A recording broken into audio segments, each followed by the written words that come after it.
Mesdames et messieurs, bonsoir et bienvenue dans le journal sur TV Plus Madagascar. Voici donc les titres de nos informations de ce soir.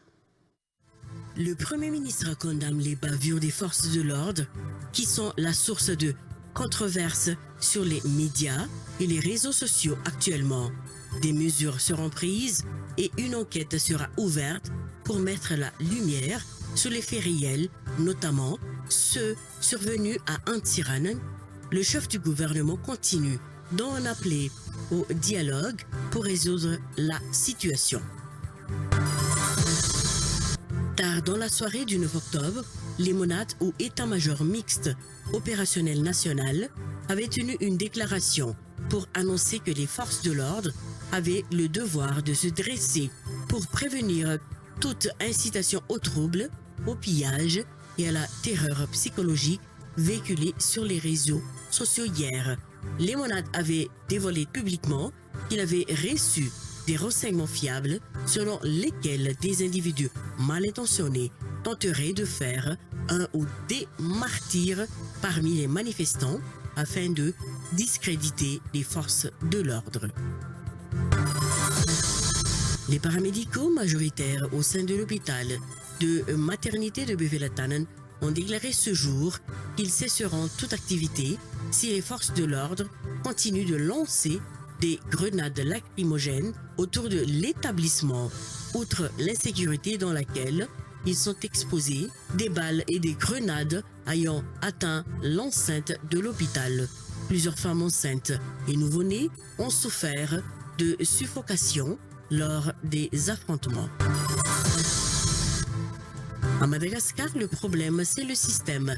Des milliers de personnes, dont de nombreuses ont été blessées par les forces de l'ordre, se sont mobilisées jeudi à Antananarive à l'appel de mouvement né il y a 2 semaines pour protester contre le pouvoir malagasy. C'est donc les titres de nos informations de ce soir et voici donc les détails de nos informations. Le Premier ministre condamne les bavures des forces de l'ordre qui sont la source de controversées sur les médias et réseaux sociaux actuellement. Des mesures seront prises et une enquête sera ouverte pour mettre la lumière sur les faits réels, notamment ceux survenus à Antsiran. Le chef du gouvernement continue d'en appeler au dialogue pour résoudre la situation. Le Premier ministre s'est rendu aujourd'hui à Nalakil pour renforcer les consignes et encourager les forces de l'ordre dans leur mission de maintien de l'ordre. C'est un reportage signé par Sibela Radiomazav et Fetche Djemananzar. Le maintien de l'ordre est désormais la priorité des priorités au vu des conditions actuelles. Maintenir l'ordre n'est pas chose facile selon le Premier ministre. Il est donc nécessaire de dialoguer et de rappeler aux forces de l'ordre leur véritable mission, notamment le respect des droits humains, a déclaré le Premier ministre. Il condamne les abus commis par les forces de l'ordre. Des mesures telles que la suspension, entre autres, seront prises. Une enquête sera ouverte pour clarifier les faits, notamment à propos de la mort d'un étudiant à Diego. Le chef du gouvernement appelle chacun au dialogue. Concernant la formation d'un nouveau gouvernement, le processus y afférent sera enclenché. Les discussions en ce sens avec la FFKM sont en cours. Concernant la distribution d'argent aux forces de l'ordre qui a alimenté la polémique dernièrement, il s'agit du versement d'une indemnité de 500 000 arrières qui leur est due normalement, a-t-il déclaré. Le Premier ministre s'est rendu aujourd'hui à Nalakil pour renforcer les mesures en place et encourager les forces de l'ordre dans l'exercice de leur mission. Tard dans la soirée du 9 octobre, les MONAT ou état-major mixte opérationnel national avaient tenu une déclaration pour annoncer que les forces de l'ordre avaient le devoir de se dresser pour prévenir toute incitation au trouble, au pillage et à la terreur psychologique véhiculée sur les réseaux sociaux hier. Les MONAT avaient dévoilé publiquement qu'il avait reçu des renseignements fiables selon lesquels des individus mal intentionnés tenteraient de faire un ou des martyrs parmi les manifestants afin de discréditer les forces de l'ordre. Face à cette menace, les forces de l'ordre ont dû intercepter le jeune manifestant appelé Mikoul qui aurait figuré sur la liste des personnes à sacrifier selon encore les MONAT. Ftiavanadoni et Yves Rassata. La journée d'hier, le 9 octobre 2025, s'était annoncée comme une journée de défis et dangereuse à entendre la déclaration de Lemonade. En effet, si les 5 autres provinces de Madagascar avaient semblé plus tranquilles le 9 octobre dernier, une certaine tension était palpable dans la capitale, surtout le rapport de Lemonade. Une tension alimentée par plusieurs incitations aux troubles, au pillage et à la terreur psychologique véhiculées sur les réseaux sociaux hier. Aujourd'hui ou jamais, tel aurait été le mot d'ordre de la journée d'hier. Selon les informations émanant de Lemonade, certains individus auraient tenté de profiter de la journée du 9 octobre pour reprendre les pillages et les troubles qui avaient marqué la soirée du 25 septembre dernier. Pire, le 9 octobre 2025 aurait été choisi comme date pour faire un ou plusieurs martyrs parmi les manifestants. Un sacrifice humain qui aurait eu pour but de discréditer les forces de l'ordre, selon toujours les explications de Lemonade.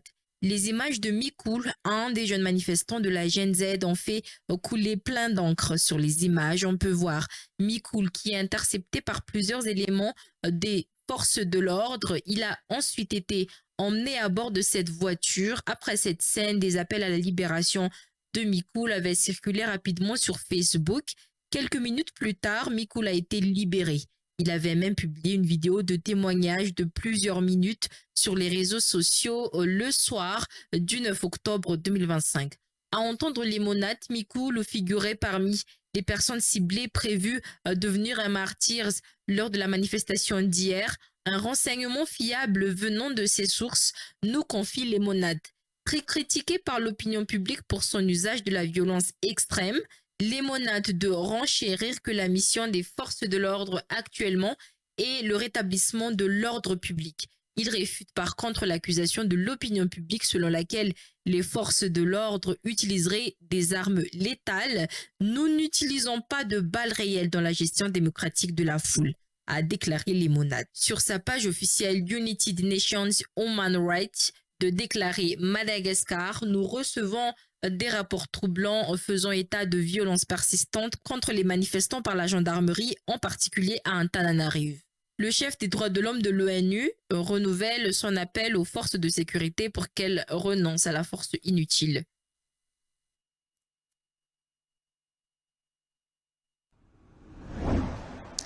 Toujours dans ce contexte, les paramédicaux majoritaires au sein de l'hôpital de maternité de Buvela-Tanen ont déclaré ce jour qu'ils cesseront toute activité si les forces de l'ordre continuent à lancer des grenades lacrymogènes autour de l'établissement.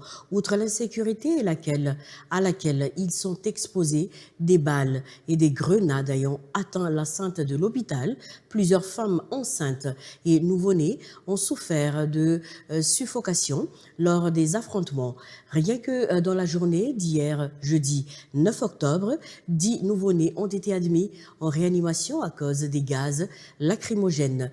De l'autre côté, les internes qualifiants et spécialisés ont confirmé que le mouvement de zéro service minimum débute ce 10 octobre dans tous les hôpitaux publics du pays jusqu'à la satisfaction de leurs revendications. Reportage signé Martina Djemloul et Ranevzon Omega.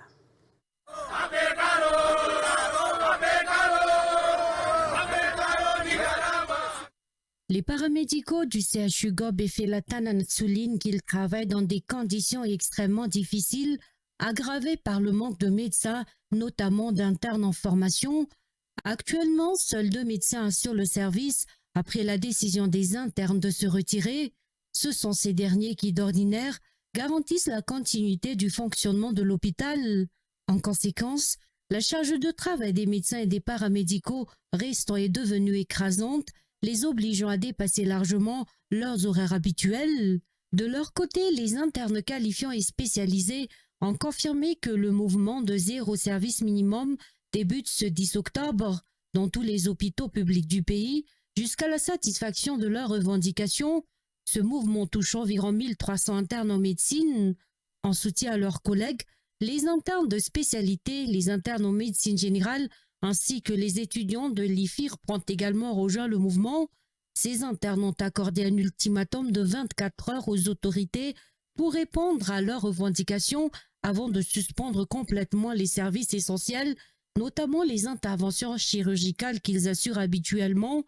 Leur principale demande porte sur la dotation en équipements médicaux adéquats, le paiement de leur arriéré de bourse et la fin des violences autour des hôpitaux publics, en particulier du CHU Gob et Felatanen.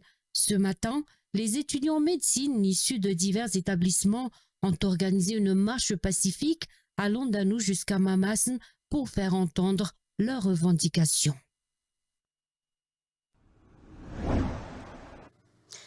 Des descentes inopinées seront effectuées par l'OJM, l'Ordre des journalistes de Madagascar, face à la multiplication des cas d'usurpation du titre de journaliste observés sur le terrain.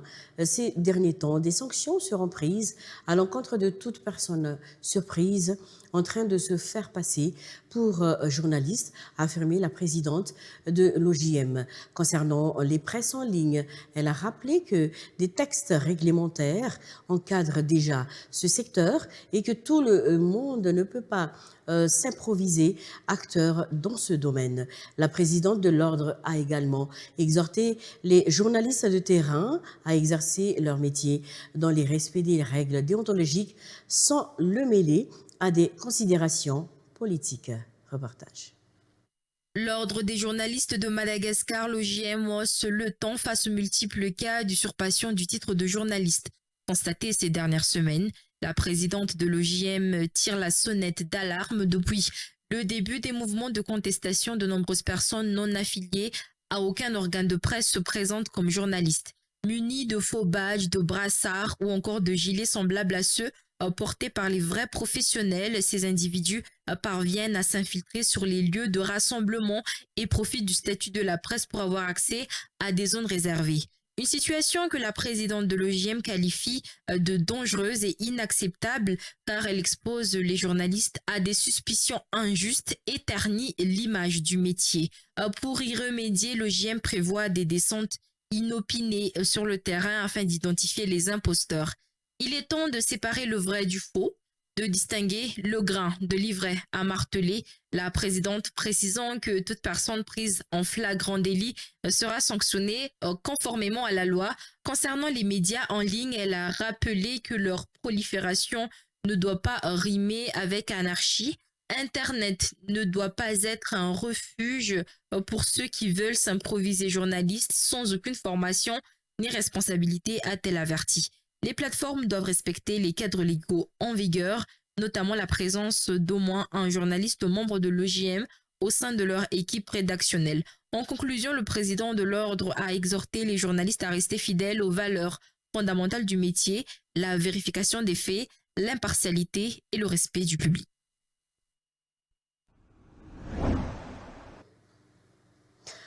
Actualité internationale et concernant Madagascar, le problème, c'est le système.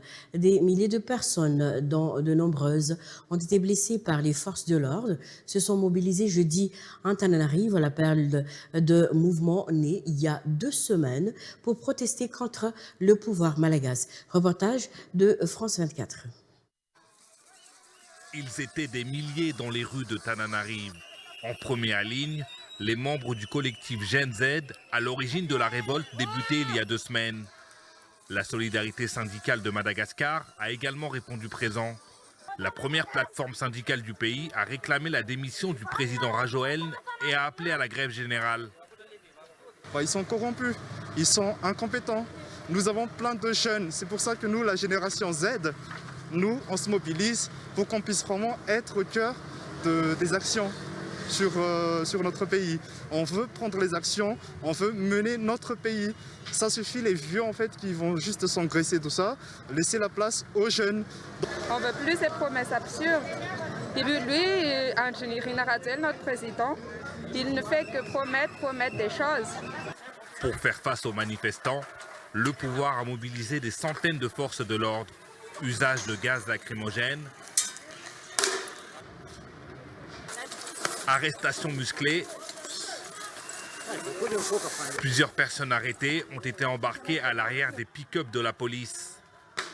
Ça nous rend complètement en colère parce que nous avons le droit de nous exprimer librement sur notre terre.